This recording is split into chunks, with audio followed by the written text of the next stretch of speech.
The government has just over a week left to evacuate thousands of American citizens and U.S. allies from Afghanistan by the August 31st deadline.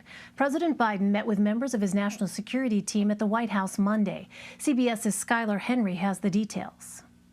Thousands of Americans remained trapped in Kabul, and Monday the Pentagon confirmed the military is making limited trips into the city to transport citizens back to the airport to be evacuated. We are going out as needed and helping Americans get into the field. The U.S. and its allies evacuated more than 16,000 refugees in the last 24 hours, headed to overcrowded processing centers in the Middle East.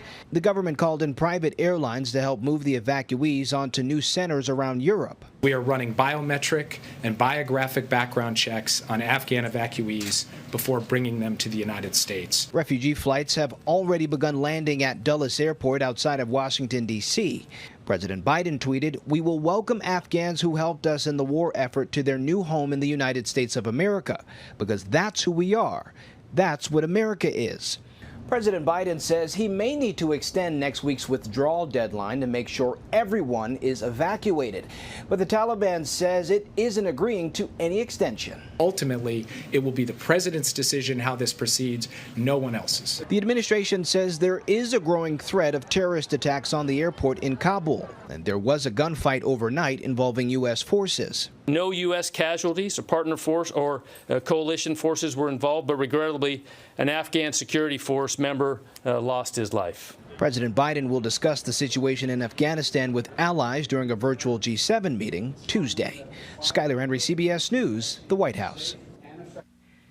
For more on this, I want to bring in the Wall Street Journal's national security correspondent, Nancy Youssef. Hi there, Nancy. So can you start by giving us an update on the evacuation efforts and how they're helping Americans stranded outside of Kabul's airport? Sure. You made some reference to it in the piece leading up to this about the U.S.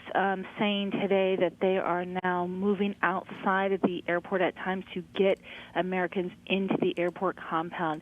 It can sometimes be a few hundred yards, but it's a critical space that they have to get through to get into the airport, and we heard today that the U.S. is doing that.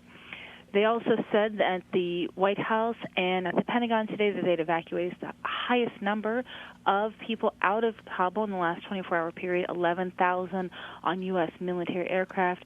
But there are thousands that remain both around the airport and around Afghanistan. And we also heard that the U.S. is still not sure how many Americans remain or how they plan to reduce those numbers in time of that August 31st deadline.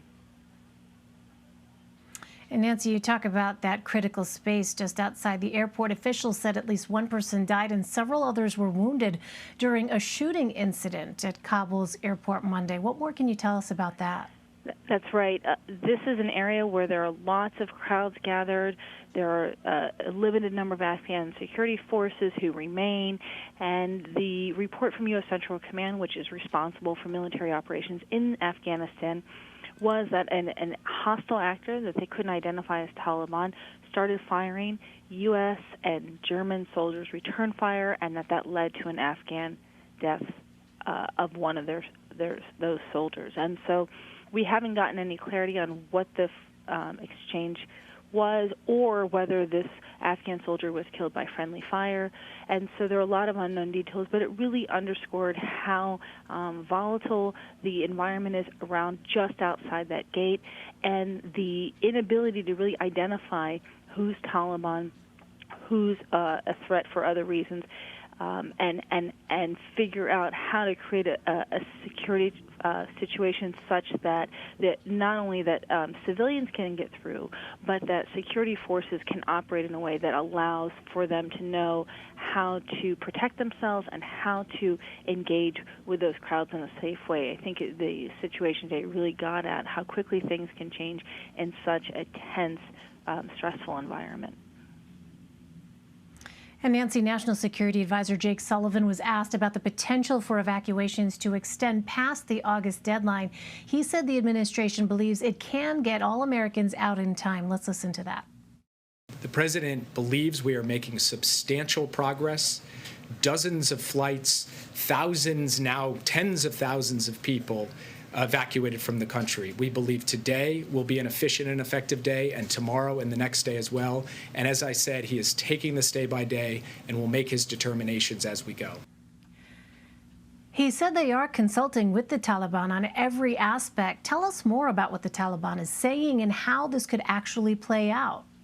Yeah, there were a lot of important developments on that today. We heard from the president over the weekend that there are discussions about moving past that August 31st deadline. I should note that that deadline was the one created by the United States and now being held to by the Taliban, which is saying you must be out by then. Since then, the Taliban has communicated with the United States that it needs to be out by that date, and that if it doesn't happen, that they risk the security cooperation that is happening around that airport between the U.S. and the Taliban collapsing. At the same time, we heard from U.S. allies like France and Germany and the United Kingdom that they didn't think they could get all their personnel and the Afghans who supported them out by August 31st. So what we saw today was growing pressure on the Biden administration to move past that deadline and some of the risks that come with it, not only from the Taliban, but again, other groups like the Islamic State and al-Qaeda elements threatening U.S. forces. With every day that the U.S. is there, the U.S. military says there are increased risks to their troops, and those risks will only increase as we get closer to the first, because one of the things U.S. will have to do is get the 5,800 troops out. That'll take a number of days, and as that force is smaller, then that there's less security and growing risks for the U.S. military. So what we really saw today is a real challenge coming up against the Biden administration. On one hand, they have said that they can rescue everybody out who needs to get out or wants to get out, but at the same time, they're going up against numbers that suggest it'll be very challenging, and they have both allies and the Taliban putting pressure on them to either extend or meet that deadline. Nancy, you mentioned the threat to American troops. More broadly, CBS News polling shows that 60% of Americans are now concerned that there is a greater threat of terrorism in the U.S. in the wake of this Taliban takeover. What does that threat landscape look like now? Is it still emerging at this point? I think it is. I think one of the shocks for a lot of people in Washington, and I imagine for a lot of Americans, was how quickly the Taliban was able to take control of the country. It really picked up its campaign in mid-June, and in about 8 days took 34 provincial capitals across the country. But at the same time, the Taliban that is entering Afghanistan arguably is not strong enough to fill the power vacuum that has been left with the absence of the Afghan government. And I think there are fear that other terror groups will come in and start to fill that vacuum as well. Al-Qaeda, Islamic State, perhaps terror groups we haven't even heard of yet.